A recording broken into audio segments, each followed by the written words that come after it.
At this time, I will turn the meeting over to Mr. Sable. I know that is a much anticipated discussion.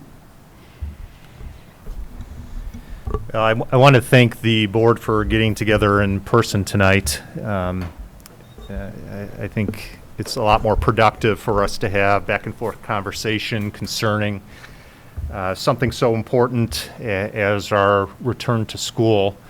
I know at the central office, we've been using this room quite a bit because it's easier to social distance in here as we have been working through the creation of these plans.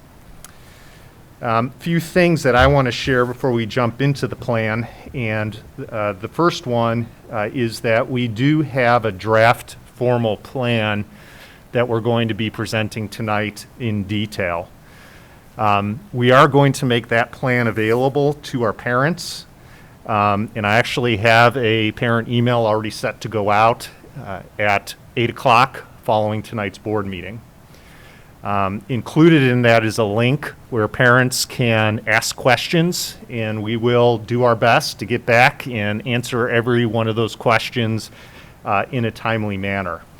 I also want to make sure that people know that we do have available on our website more COVID-19 information, and we're going to continue to update that information as things change. A couple things I think to keep some perspective is that we are in July. We are looking at least a good month and a half to 2 months before we return to school.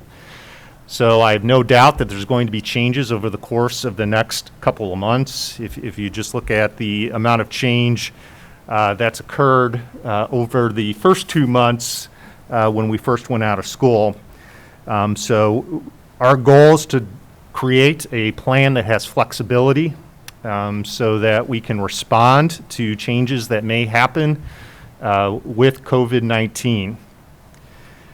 In addition to that, it's important to note, I know there's a lot of strong feelings in regards to COVID-19, wearing of masks, the opening of the economy, a return to school, and we recognize that. We've tried hard to develop a plan that will allow us to return to school in the safest way possible for both our students and our staff as well. And our goal is to have a flexible system in place where we can make adjustments as we return to school, because we also recognize that we've never been through this before, and this is going to be a little bit of a learning process for everyone as we move through this. The district calendar is what I want to start with, and I anticipate I'll be recommending a change to our district calendar to our board at our regular July meeting. What we are currently looking at is moving to a September start date. Our current start date is August 19th. We are looking at either September 1st, which is the week before Labor Day, or September 8th, which is the week after Labor Day. The reason for this later start, there's actually several reasons. The first is we need some time prior to school starting where we can work with our staff and prepare them for the protocols that are going to be in place for everyone to safely return. Typically, we have 2 days with our staff prior to school starting, and that's just not adequate for the amount of things that we need to go through. I'm anticipating that we'll need somewhere between 4 to 6 days with our staff at the beginning of the year before we have students, because not only would we like to work with our staff to prepare, but we want to make sure that they have plenty of time to get ready, whether it's lessons or preparing a kitchen or preparing a building prior to our students returning. The second reason for the delayed start is the potential for high temperatures and heat, which we did see over the course of the past week. One thing that we are very aware of, and is something that's been constantly on my mind, is if we're in a situation with staff or students wearing masks in an unair-conditioned building, I'm worried that that's not a safe environment for our students. And I'm going to talk a little bit more about that in a little bit, but it is something we've been considering as we've been going through this plan. The second part of the district calendar that I anticipate being on the calendar is a potential transition period for online learning from Thanksgiving to the new year. And for those of you who currently have students in college, that's a very common thing that the colleges are doing. The reason why is there's a lot of concern that with the regular flu season and the potential of COVID on top of it, in addition to that being a very heavy travel season for a lot of families, where they're seeing family that maybe they don't see on a regular basis, that potential quarantine period of time could be built right into that. What I don't want to do is lock ourselves into that on the calendar, and that's why I want to put it on there that it may occur.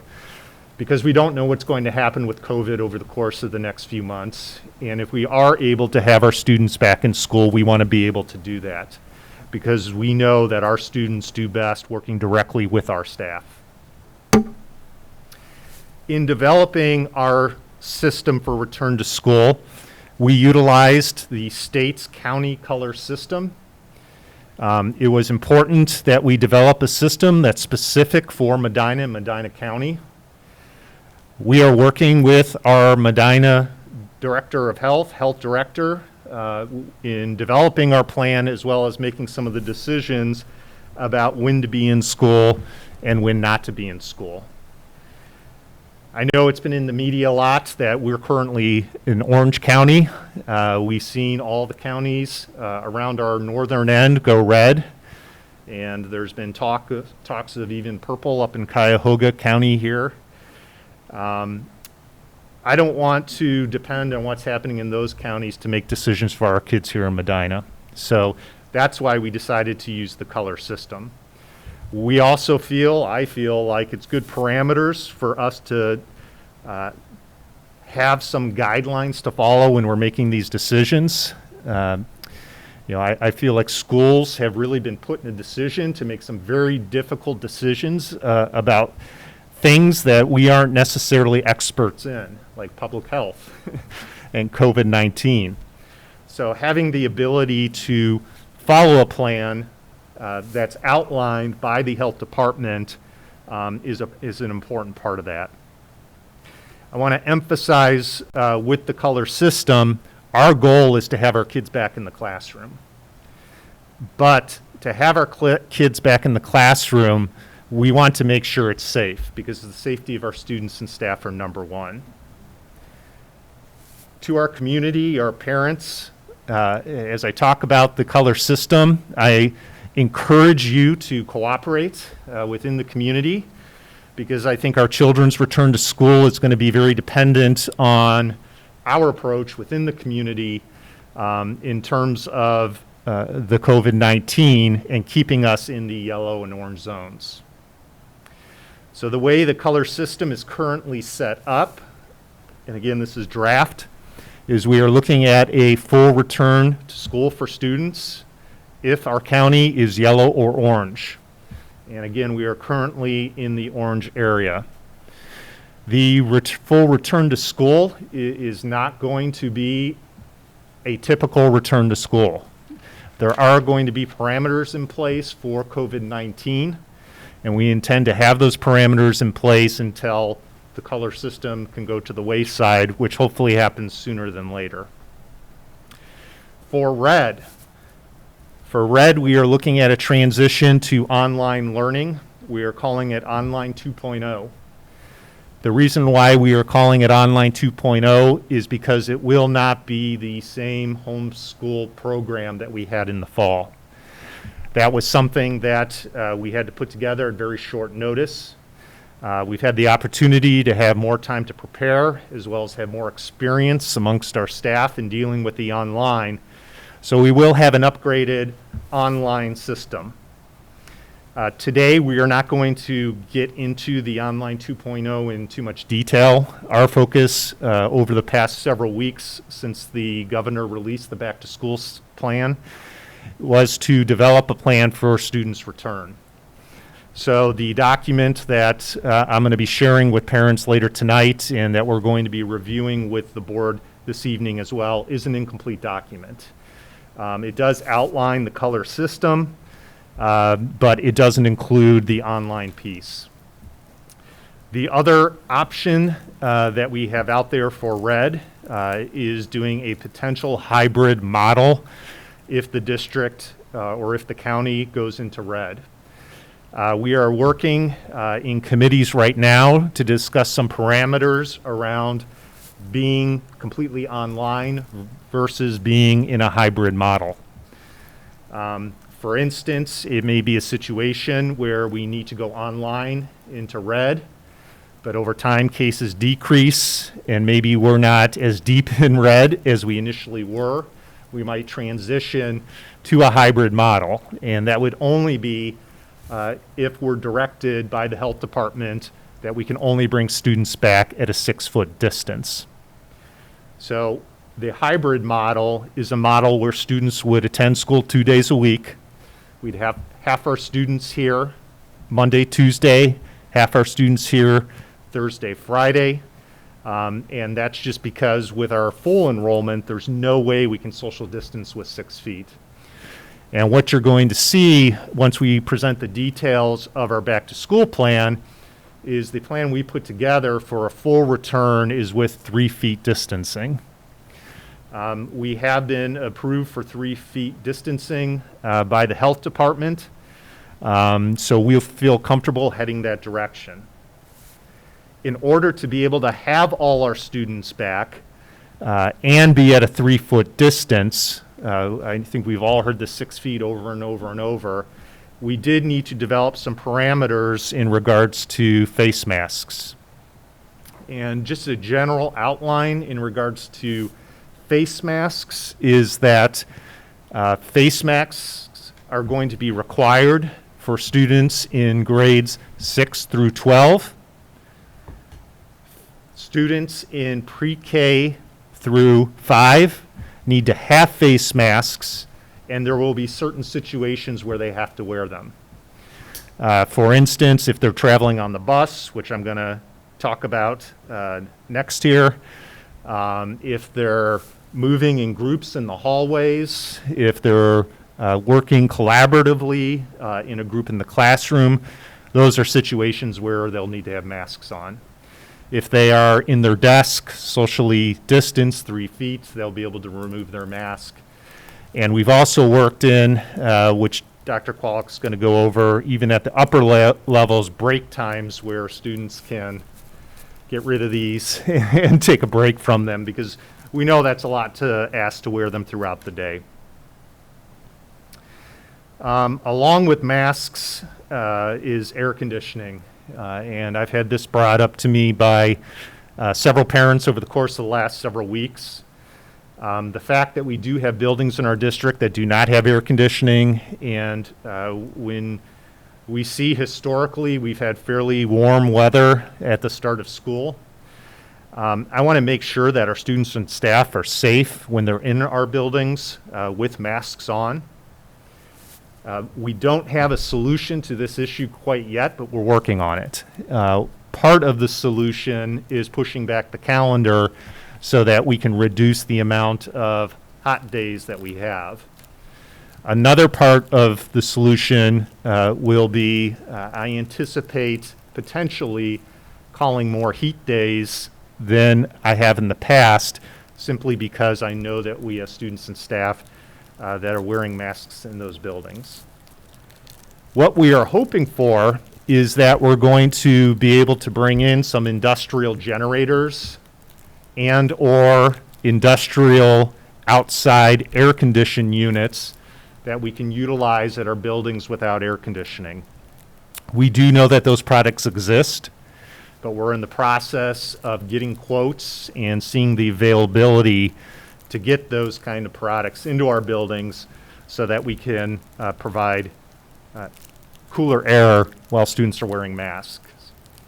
One thing I do want to emphasize with that is not a long-term solution. Financially, we're already looking at $3 million cut. I do not see bringing in these devices as a long-term answer for the lack of air conditioning in some of our buildings. This is because of the situation that we're in right now. I think we need to continue our discussions about redistricting and facilities, and it'll be amongst those discussions, which will eventually start back up, where I think we'll start having conversations about long-term solutions with the air conditioning issue. In addition to the return to school plans with the 3 levels, we intend to offer a Medina Digital Academy.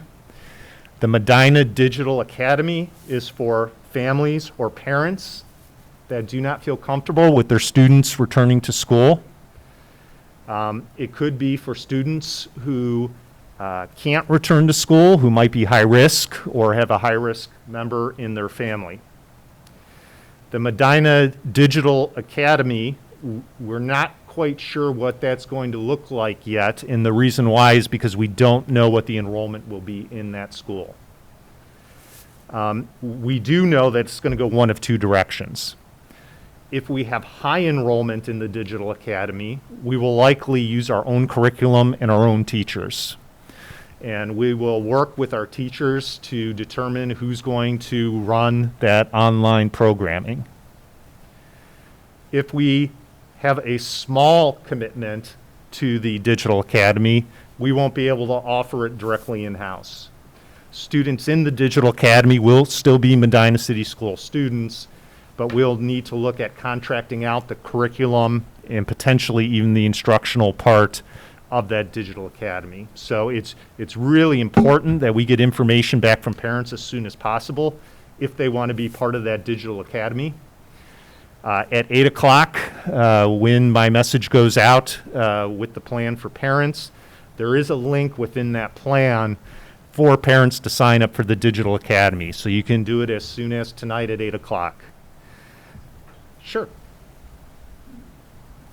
Mr. Sable, I just took a quick look at that survey, and I do see where there is a yes or no for the last question. I would like to participate in the online option. I understand this is a semester-long commitment. Either answer yes or no. So if you do not want your student... You don't even have to complete it. Okay. Yeah, the reason why Thank we you. have that in on the end is in case somebody goes on, completes the survey, and submits it and really didn't want to be online, we can catch it at the end. So it was kind of a safety net to try and prevent somebody from accidentally signing up, which is important because we're going to be requiring a full semester commitment to the online Digital Academy if a family chooses that. And that's because it will be too difficult, and I'm concerned about the safety of having students transition back and forth from the Digital Academy to school when we've already set up protocol and worked with our students to teach them the COVID-19 protocol for the school year. Another thing that I want to emphasize is that the Medina Digital Academy is not the same thing as Online 2.0. Online 2.0 is for our students that are returning to school if we go into red and we're in a situation where we need to go back to online. Medina Digital Academy is going to be a full online school for the entire semester. Aaron, is there a additional cost associated with that? We're in the process of working through that. We're hoping that there will not be an additional cost involved. We're looking at multiple online companies right now. So that information will be coming in the next several weeks. Busing. Busing's been a really big concern throughout the COVID-19 situation. And again, just to give some perspective, approximately 2 weeks ago, we were only permitted to have one student in every other seat on the bus for appropriate social distancing. So that would allow us to have approximately 15 students on the bus. Obviously, there's no way we can provide busing to the entire school district with only 15 students on a bus. Fortunately, over the past week or two, once the governor's return to school guidelines were released, we were given permission through the health department to do 2 students per seat, as long as students are wearing face masks. So our intent is to go with the 2 student per seat and face masks for all students, preschool through 8th grade, will be required to wear face masks on the bus. Unfortunately, we will not be able to provide busing to the high school while we are under COVID protocol. And that's something very difficult for me to inform the board, inform the community about, because I'm very aware that the community has been through a situation where there were budget cuts and busing needed to be reduced. It's important that our parents and our staff know that these are not permanent changes. Our intent is not to permanently remove busing from the high school, but we need to do it while COVID parameters are in place. And as soon as these COVID parameters are no longer in place, our intent is to return to our normal full district busing, just like we have in the past. In terms of the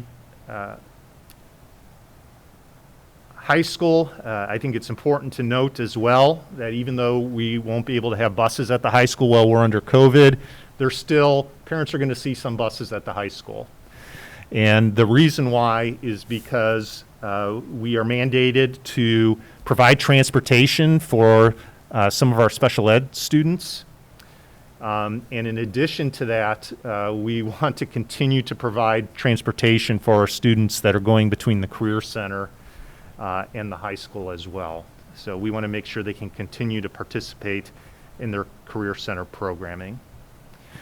While there's no busing to the high school, it's my recommendation that we eliminate parking fees at the high school, knowing that we will have more families, more children driving to the school. Our intent is to try and make it easier on families as much as we can. So I would like to waive those fees while we're under COVID-19. In addition, I intend to recommend a soft start to the school year. And what I mean by that, and it could also be called, I guess, a rotating start to the beginning of the school year, it's very similar to what we do with our kindergarten students every year. For the first week to 2 weeks, depending on whether we start with the September 1st or September 8th start date, I'd like to have half our students in the district at a time. So this is similar to the hybrid, but it's not the hybrid. For instance, Tuesday and Wednesday, we would have half the alphabet in the district attend school. On Thursday, Friday, we'd have the second half. Students would not be expected to do online learning during those days off. The reason why I think this is important is because just like we're taking the extra time at the beginning of the year to make sure we're working with our staff to train on protocol, we need to do the same thing with our students. We can't expect all 7,000 students to just walk through our doors on day one and know what to do. We are talking about situations where we may have one-way hallways, similar to what you see in grocery stores or stairwells, and we need to have the time to work with our students so that they know what that looks like. In addition, the wearing mask protocol and when they can take breaks, the hand cleaning stations, all these things we're going to have throughout our buildings. We want to make sure that our students are very aware of that. The other piece is that when we have half our students in, it gives us a chance to see if some of the protocols we put in place are working or not, so we can make adjustments before we have all of our students returning to school. Right now, I'm anticipating, as long as we stay yellow and orange in the county, that we would have all of our students returning to school on September 14th at the latest. And the week or two before that, we would have that rotating system in place so that we can get everybody to come back. I do, and I know I've said this already, but I do think it's important that our students come back. I was in a meeting today, and one of our administrators pointed out that by the time the fall rolls around, it'll have been approximately 6 months since kids have physically been in our buildings. And when you think about it that way, that's a long time. So again, our goal is to bring our kids back and to do it safely. The last thing that I just wanted to briefly talk about is the operation of school throughout the first semester of the year during COVID. And I've been getting several questions to this over the past several weeks. The first thing is that, again, we're not done planning. What we're presenting today is an overarching plan for the entire district. We are going to have committees working at the building level over the course of the next 3 to 4 weeks, and they're going to be developing specific protocol for the individual buildings. The guidelines and mandates that we developed as a district are to give the buildings direction as they're putting together those protocols. And those protocols will be made available to families, and we will be providing those to the board as well. Our goal is to have the building level protocols and committee work completed by August 1st. Once August 1st rolls around, we want to share our entire district plan with the health department.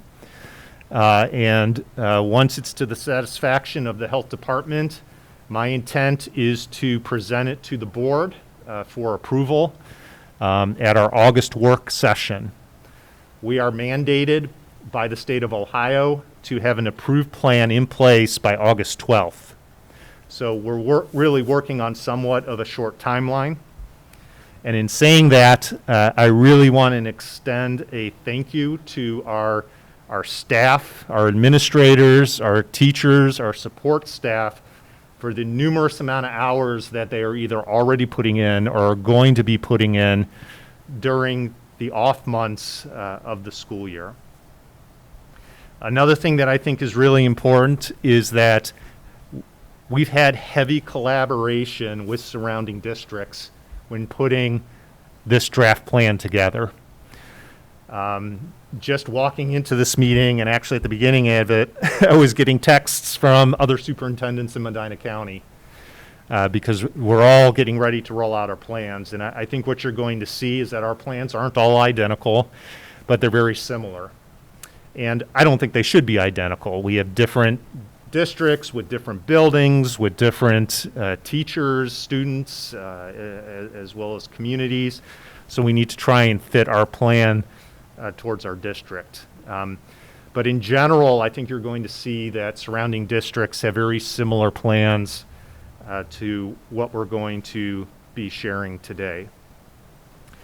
One of the challenges we may have as we head into the school year is we may have a full return, and situations may come up where I'll have to close one building or close just 2 buildings, not the whole district, because of various situations. Likely it would be due to staff absences.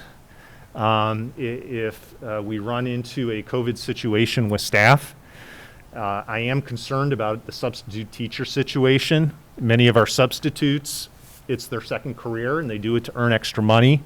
And we're worried that the substitute shortage that we already have is going to be even more extreme. So that could possibly force a closure of a building, hopefully on a short-term basis. The other thing could be the numbers of cases that maybe happens in a pocket of the community.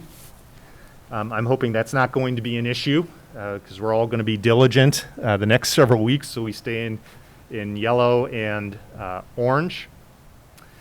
But again, our efforts are to keep buildings open.